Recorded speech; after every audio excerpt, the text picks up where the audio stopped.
पिछले एपिसोड में हमने देखा था कि सेकंड ब्रदर और लिंग सॉन्ग ने मिलकर एक बैड डीमन को लीजी की तरफ भेज दिया होता है ताकि वो वहां जाकर उसकी जान ले सके। इसलिए वो बैड डीमन सीधा लीजी के पास आ गया था और उसके ऊपर लगातार अटैक किए जा रहा होता है। लेकिन तब वहां पर प्रिंसेस आ जाती है जो खुद भी यहाँ पर लीजी का साथ देने के लिए आई थी और अब वो दोनों मिलकर बैड डीमन के ऊपर लगातार अटैक पे अटैक किए जा रहे होते हैं। लेकिन तब भी बैड डीमन यहाँ पर ज्यादा पावरफुल दिखाई दे रहा था। वो उन दोनों के अटैक को बड़ी आसानी के साथ झेलते जा रहा होता है, जिस वजह से उससे फाइट करना उन दोनों के लिए काफी ज्यादा मुश्किल हो चुका था। जिसके बाद यहाँ से ये एपिसोड शुरू होता है। तो इस एपिसोड की शुरुआत में लीजी को लग रहा होता है कि उसने बैड डीमन के ऊपर अटैक करते हुए उसकी जान ले ली है, इसलिए वो वहाँ पर प्रिंसेस का शुक्रिया कर रहा होता है यहाँ पर उसकी मदद करने के लिए। और उन दोनों ने अपनी पावर का इस्तेमाल करते हुए यहाँ पर बैड डीमन को खत्म कर दिया। लीजी तो जैसे ही प्रिंसेस को देखता है वो उसे देखते ही रह जाता है क्योंकि वो उसे बहुत ही ज्यादा सुंदर दिखाई दे रही थी। श्याओकी वहाँ पर आने के बाद लीजी से कह रहा था, मास्टर आपको ये प्रिंसेस कैसी दिखाई देती है ना, एकदम ज्यादा सुंदर। आपके तो देखो बिल्कुल गाल एकदम लाल लाल टमाटर की तरह हो चुके हैं। लीजी यहाँ पर प्रिंसेस को पहचानता नहीं कि असल में वो कौन है, इसलिए वो उसे वहाँ पर अपने बारे में बता रहा होता है। इसलिए प्रिंसेस भी उससे कहती है, मुझे आपसे मिलकर बहुत अच्छा लगा, आप दिल के बहुत ही ज्यादा अच्छे हैं, आपने गरीब लोगों की मदद की और उन्हें अपना खाना दे दिया, ये बात मुझे बहुत ही ज्यादा पसंद आई। जो सारी बातें सुनकर तो लीजी एकदम ज्यादा ही शर्मा रहा था। श्याओकी उससे कह रहा होता है, अरे मास्टर आपके दिल की धड़कन तो बहुत ज्यादा तेज हो चुकी है, कहीं यहाँ पर आपको हार्ट अटैक ही ना आ जाए, इसलिए थोड़ा कंट्रोल करो खुद को। जिसके बाद लीजी वहाँ पर खुद की और ज्यादा तारीफ करना शुरू कर देता है कि मैं तो यहाँ पर सिर्फ गरीबों को खाना नहीं देता बल्कि कमजोरों की मदद भी करता हूँ ताकि कोई पावरफुल इंसान उनके पास जाकर उन्हें परेशान करने की ना कोशिश कर सके। मैंने अपना पूरा जीवन गरीबों की और कमजोर लोगों की मदद करने में ही गुजार दिया और आगे भी ऐसे ही गुजारना चाहता हूँ। वो सारी बातें यहाँ पर प्रिंसेस को इम्प्रेस करने के लिए कह रहा था। ये सुनकर तो प्रिंसेस उससे इम्प्रेस भी हो जाती है और उससे कह रही होती है, लीजिए आप तो बहुत ही ज्यादा शानदार है, मुझे तो खुद में शर्म आ रही है कि मैं आपके जितना लोगों की मदद नहीं कर पाती हूँ, काश मैं भी आपके जितना लोगों की मदद कर पाती। जिस पर लीजी कहता है, नहीं ऐसी कोई बात नहीं है प्रिंसेस, आप भी तो बहुत ही ज्यादा अच्छे दिल की हैं। सबसे पहले तो आप ही ने शुरुआत की थी गरीबों को खाना बांटने के लिए, उसी को मैंने खत्म किया। जिसके बाद प्रिंसेस वहाँ पर लीजी से पूछ रही होती है, लीजी क्या आप मुझे ये बता सकते हैं कि आखिर ये बैड डीमन आपके पीछे क्यों पड़ गया था, ये तो मुझे बहुत ही ज्यादा खतरनाक दिखाई दे रहा है। जिस पर लीजी कह रहा होता है, अरे ये बहुत लंबी कहानी है, जब मुझे अच्छे से टाइम मिलेगा ना तब मैं तुम्हें शांति से बता दूंगा। हाल फिलहाल तो मैं एक स्पेशल माउंटेन के पास जा रहा हूँ, वहाँ जाकर मुझे एक छोटा सा काम है, लेकिन मुझे बड़े अफसोस के साथ कहना पड़ रहा है कि जिस जानवर को मैं अपना सवारी बनाकर लेकर आया था उसे तो इस बैड डीमन ने मार डाला। अब मुझे समझ नहीं आ रहा कि मैं यहाँ पर कैसे आगे जाऊंगा। इसलिए प्रिंसेस कह दी, आपको घबराने की जरूरत नहीं है, मैं आपको वहाँ पर ले चलूंगी, आप मेरे लिए एक मेहमान की तरह हैं और मेहमान की खातिरदारी की ही जाती है। उन दोनों के जाने के बाद हम वहाँ पर बैड डीमन को देखते हैं जो कि अभी तक के मरा नहीं था। वो धीरे धीरे करते हुए वहाँ पर फिर से होश में आ रहा होता है ताकि लीजी और प्रिंसेस का बैंड बजा सके। वो जैसे वहाँ पर आता है, लीजी वहाँ पर अपनी वेपन का इस्तेमाल करते हुए एक शील्ड को बनाने की कोशिश करता है, लेकिन तब भी वहाँ पर बैड डीमन ने उसके शील्ड को तोड़ दिया था। बैड डीमन वहाँ पर लीजी से कह रहा होता, तुम्हें पता है मैं जितना मार खाता हूँ ना मेरी ब्रेक थ्रू उतनी जल्दी होते जाती है, तुमने मुझे इतना मारा कि मेरा यहाँ पर ब्रेक थ्रू हो चुका है, अब तो मैं तुम्हें यहाँ पर नहीं छोड़ने वाला। जो देखकर तो लीजी घबरा चुका था कि मैंने ये कौन सी मुसीबत को दावत दे दिया। वो वहाँ से भागना शुरू कर देता है, लेकिन बैड डीमन तो लगातार कई सारे अटैक सीधा लीजी के ऊपर करते जा रहा था। लीजी बड़ी मुश्किल के साथ उससे बच रहा होता है। तब ये देखकर श्याओकी जो होता है उसने उस वेपन के अंदर से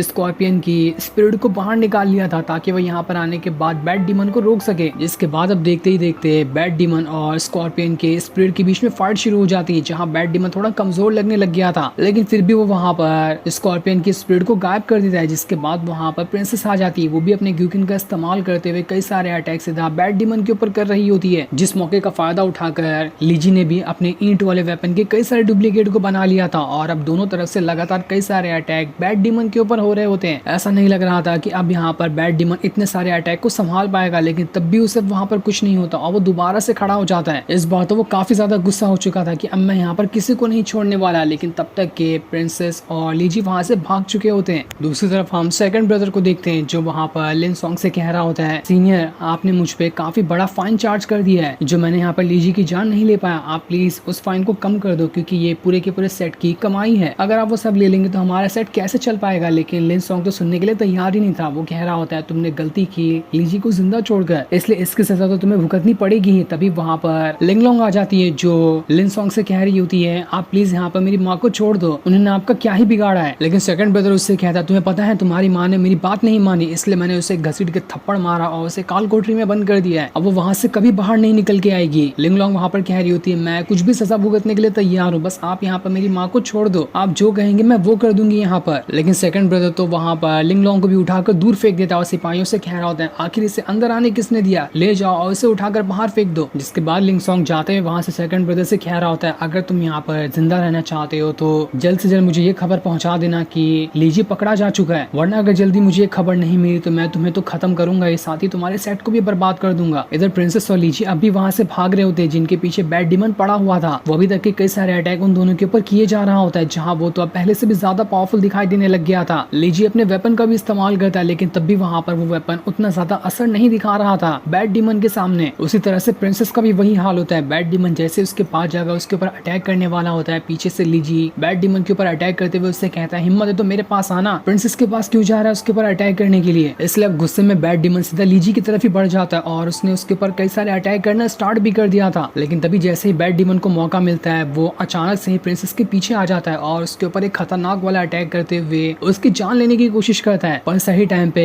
लीजी ने वहां पर आकर प्रिंसेस की तो जान बचा ली थी, लेकिन बैड डिमन का पूरा हाथ लीजी के पीठ के आर पार हो गया होता है। इस वजह से तो लीजी एकदम ज्यादा इंजर्ड हो चुका था, ऐसा लग रहा था कि अब वो यहाँ पर मारा ही जाएगा। वो वहाँ पर बेहोश होने लगता है और जैसे लीजी वहाँ पर बेहोश होता है वो खुद को किसी अलग ही वर्ल्ड के अंदर पाता है। लीजी यहाँ पर आने के बाद एकदम ज्यादा हैरान था कि मैं कैसी जगह पर आ गया, यहाँ पर ये है क्या, मुझे तो कुछ भी समझ नहीं आ रहा, क्या मैं मर चुका हूँ, मर गया तो मैं मरने के बाद यहाँ पर आ गया क्या। तब वहाँ पर शियाओकी आता है जो लीजी से कह रहा होता है देखो तुमने यहाँ पर बहुत बड़ी गलती की, अपनी जान दांव पे लगाकर, इससे तुम मारे भी जा सकते थे। अब यहाँ पर जल्दी से जल्दी तुम्हें रिपेयर करना पड़ेगा ताकि तुम्हारी सारी पावर रिकवर हो सके, उसके बाद तुम यहाँ पर ठीक होगे, वरना तो तुम मारे भी जा सकते हो। लीजी को आसपास कई सारे ऑरा के गोले दिखाई देते हैं। शियाओकी कह रहा होता है इन सभी को अपने अंदर संभालो जिस वजह से तुम्हारी पावर रिकवर होने लगेगी। इसलिए लीजी वहाँ पर सारे के सारे ऑरा को अपने अंदर समाना शुरू कर देता है ताकि जल्द से जल्द वो वहाँ पर होश में आ सके। इधर हम बैड डिमन को देखते हैं जो प्रिंसेस से कह रहा होता है देखो तुम्हारा साथी तो मर गया, अब तुम्हारी बारी है, मैं तुम्हें भी जिंदा नहीं छोड़ने वाला, तो चलो जल्दी से अब मरने के लिए यहाँ पर तैयार हो जाओ। पर जैसे वो उसके ऊपर अटैक करते हुए उसकी जान लेता वहाँ पर प्रिंसेस का जनरल आ गया होता है जिसने तो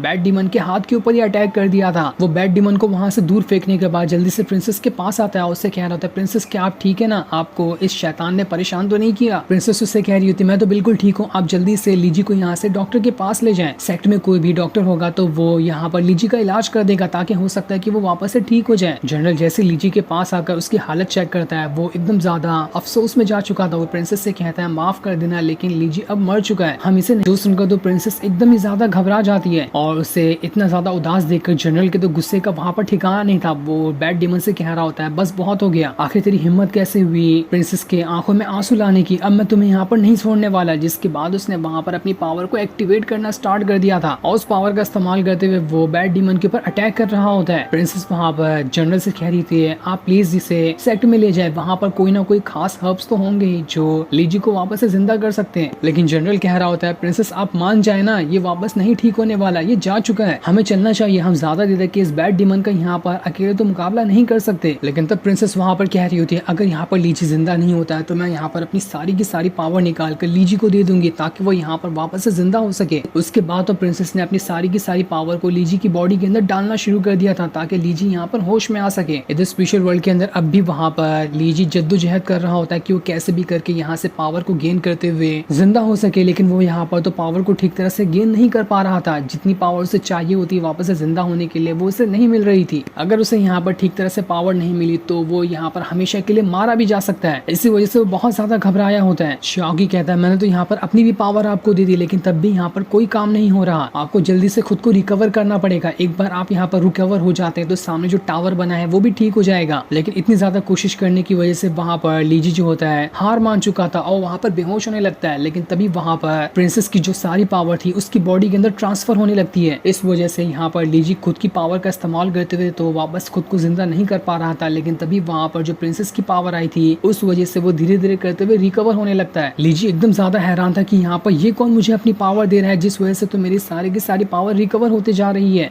इसलिए लीजी तुरंत वहाँ पर खड़ा हो जाता है और फिर से उसने वापस से पावर को गेन करना स्टार्ट कर दिया था ताकि वह यहाँ पर उस टावर को ठीक कर सके। प्रिंसेस की पावर के साथ तो लीजी को यहाँ पर पूरा जोश आ गया होता है और जैसे वो यहाँ पर इस बार पावर को गेन करने की कोशिश करता है वो यहाँ पर इनफाइनाइट तरीके से पावर को गेन कर पा रहा था। ऐसा लग रहा था कि वो अब तो जल्द से जल्द होश में आ ही जाएगा। इधर प्रिंसेस को अब भी बहुत ज्यादा अफसोस हो रहा होता है कि मैंने तो अपनी सारी पावर लीजी को दे दी लेकिन तब भी यहाँ पर होश में क्यों नहीं आया। तो वहीं बैड डिमन प्रिंसेस और उसके जनरल से कह रहा होता है तुम लोग यहाँ पर कितना भी नाटक क्यों ना कर लो, ये ना ही ये होश में आएगा और ना ही तुम यहाँ से जा सकते हो। मैं सभी को को यहाँ पर खत्म कर दूंगा। जनरल कह रहा होता है तू खत्म करेगा, देखता हूँ ना तू क्या ही कर सकता है। जिसके बाद वो अपनी पावर को एक्टिवेट करते हुए बैड डीमन की तरफ ही बढ़ने लग गया था। इधर प्रिंसेस की हालत पूरी तरह से खराब हो जाती है, उसके मुंह से तो खून भी आने लग गया था क्योंकि उसने सारी की सारी पावर लीजी को दे दी थी। लेकिन अभी तक के वहां पर लीजी को होश नहीं आया था। प्रिंसेस वहां पर एकदम ज्यादा उदास हो गई होती है कि अब मैं यहाँ पर लीजी को कैसे होश में ला सकती हूँ। उसने मेरे लिए यहाँ पर अपनी जान गंवा दी और मैं यहाँ पर तो इसे होश में नहीं ला पा रही। तो वहीं हम लीजी को देखते हैं जिसने आखिरकार इतनी ज्यादा प्रिंसेस की पावर का इस्तेमाल करते हुए उस टावर को दोबारा से बना लिया था, जिस वजह से तो वहाँ का नजारा एकदम ज्यादा सुंदर हो गया होता है। वो जगह बिल्कुल खूबसूरत बन चुकी थी। ये देखकर तो लीजी भी हैरान रहता है कि ये जगह कितनी ज्यादा सुंदर थी, लेकिन मेरे मरने की वजह से ये पूरा खंडर बन चुका था। यानी कि अब मुझे कुछ भी यहाँ पर होगा ये जगह उतनी ज्यादा बर्बाद होती जाएगी और जितना मैं खुद की पावर को गेन करते जाऊंगा ये जगह उतनी ही ज्यादा सुंदर बनते जाएगी। जिसके बाद वहाँ पर लीजी का वेपन आ जाता है जिसकी भी पावर वहाँ पर और ज्यादा बढ़ चुकी थी और उस वेपन ने भी अपना ब्रेक थ्रू कर लिया था। वो अपनी सारी की सारी पावर लीजी के अंदर ट्रांसफर करना शुरू कर देता है, जिस वजह से तो लीजी को जितनी भी चोटें लगी थी वो भी पूरी तरह से रिकवर हो जाती है और अब यहाँ पर लीजी एकदम ठीक हो चुका था। वो यहाँ पर दोबारा से जिंदा होने के लिए तैयार होता है। श्याओ की वहाँ पर लीजी से कहता है तुमने जब यहाँ पर इतनी ज्यादा पावर को गेन किया तो तुम हेवनली बुक के अंदर से कोई भी एक टेक्निक को ले सकते हो जो तुम्हारी आगे चलकर मदद करेगा फाइट करने में। ये सुनकर तो लीजी एकदम ज्यादा खुश हो जाता है कि चलो मुझे यहाँ पर एक टेक्निक भी मिल गई और मैं दोबारा से जिंदा भी होने वाला हूँ। ये तो बिल्कुल कमाल ही हो गया। यहाँ पर श्याओ की बताता है जब तुम इस टेक्निक का इस्तेमाल करोगे ना तब वो जो बैड डीमन है तुम्हारे सामने खड़ा तक भी नहीं हो पाएगा, तो फाइट करने की तो दूर की बात है। इसलिए जल्दी से होश में आ जाओ और उस बैड डीमन का वहां पर खेल खत्म कर दो, इससे पहले कि वो प्रिंसेस को भी ना नुकसान पहुंचा दे। इसलिए श्याओ की वहां से दोबारा होश में आने के लिए तैयार हो जाता है। जो सीन दिखाते ही ये एपिसोड यहीं पर एंड हो जाता है। Thanks for